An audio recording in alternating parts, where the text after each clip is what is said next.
A história se passa na década de 20, onde na cidade de Salvador, o nosso herói, Vasco, era uma pessoa muito abastada, muito rica, que era filho do dono da estiva de Salvador, mas ele nunca teve oportunidade de estudar e não tinha um título, que trazia-lhe muita mágoa, porque todos os seus colegas de noitada eram um juiz, um magistrado, um professor, alguma coisa importante, e ele não tinha um título. Um dia, num bordel, chorando as mágoas com um amigo, que por acaso era o capitão dos portos da Bahia, disse para ele: não se preocupe, se o seu problema é esse, venha segunda-feira da capitania dos portos que eu vou lhe dar um título. Ele ficou tão encantado com aquele título que mandou emoldurá-lo, mandou cortar fardas maravilhosas de comandante e a partir dali nasceu uma nova identidade. Ele era o comandante Vasco Moscoso do Aragão, capitão de longo curso, e se mudou para uma cidade chamada Piripiri, no litoral sul baiano, onde o ciclo do cacau já estava em decadência, portanto não atracavam ali mais navios de grande porte, apenas barcos pesqueiros e barcos pequenos. E então a sua chegada na cidade foi um evento, um caminhão com a mudança e outro só com apetrechos de marinharia que ele comprou, agulha giroscópica, enfim, bússolas e até um timão ele levou. A sua casa se tornou um ponto de encontro porque todos iam ali tomar uma cachaçinha e ouvir as histórias incríveis e maravilhosas e aventuras das quais ele nunca viveu. Ele nunca havia pisado num convés de navio, mas como ele conhecia muito dessas histórias pelos marinheiros e pelo pessoal da estiva, fora as que ele inventava, não é? Eram aventuras no Mar do Norte, no Golfo da Biscaia, no Cabo das Tormentas, mares da China, Pacífico, Nova York, Londres, Xangai, Hong Kong, aventuras incríveis de mares bravios, e era uma farra danada. Até que anos depois, um dia, um Ita do Norte que estava subindo em direção ao norte do Brasil, teve o seu comandante falecido a bordo. E como regra internacional, não se pode navegar sem o comandante e sem o telegrafista. Eu sei disso porque eu fui telegrafista da Marinha no passado. Então, descobriram que nessa cidade havia um comandante aposentado e mandaram para lá um agente para tentar contratá-lo. E a cidade inteira foi com a gente, a notícia se espalhou, aquele gigante navio atracado no cais. Todos foram ali à casa do Vasco Moscoso, não é? O comandante Vasco Moscoso do Aragão, contratá-lo para conduzir o navio. Imagina a situação. E ele dizendo: não, eu já estou aposentado, eu não quero mais. Ele diz: mas meu comandante, o navio, o senhor é tão talentoso, tão experiente.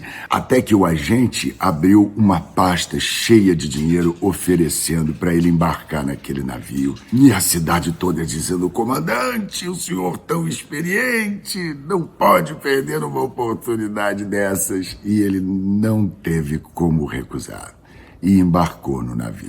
A cena que se segue é uma coisa de filme. Imagina ele ali na ponte de comando conversando com os oficiais e dizendo: em homenagem à memória do meu colega falecido, eu não quero mudar nada na rotina de vocês. Façam o que sempre fizeram e se precisarem da ajuda de um velho lobo do mar, podem contar comigo. O navio era misto, carga e passageiro, então ele se deliciava naqueles jantares. Havia ali uma viuvinha jovem, a qual ele começou um flerte, não é? Estava encantado por ela, e as mesas do carteado, porque ele era malandro e ele sabia muito bem do jogo, percebeu que tinha alguém roubando, chamou o cara lá para o convés e disse a ele: você está roubando os meus passageiros. Eu vou lhe desembarcar no próximo porto e não quero nunca mais lhe ver no navio do Lloyd. A viagem se seguiu até que na atracação no porto de Belém, todos já tinham descoberto o seu disfarce, ele já estava meio caneado. E aí os oficiais diziam: com quantos lançantes, comandante? Ele dizia: com todos. Com quantas amarras? Com todas. Com quantas espias? Com todos.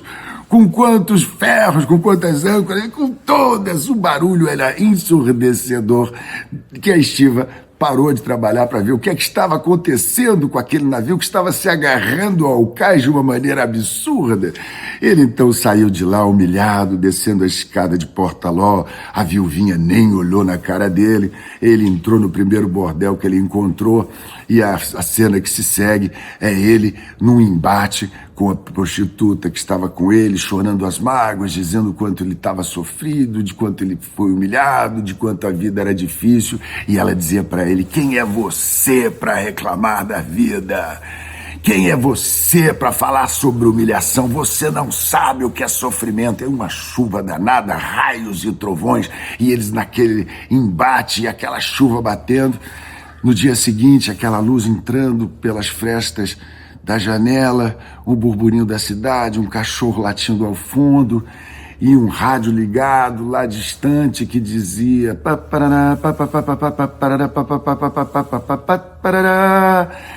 a cidade de Belém foi assolada por uma das maiores tempestades dos últimos tempos. O prefeito decretou calamidade pública.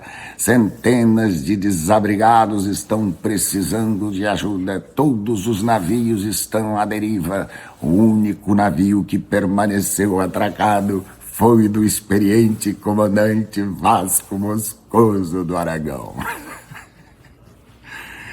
Essa é a história de Velhos Marinheiros, ou Capitão de Longo Curso, escrito na década de 60 por um dos maiores autores da língua portuguesa, Jorge Amado.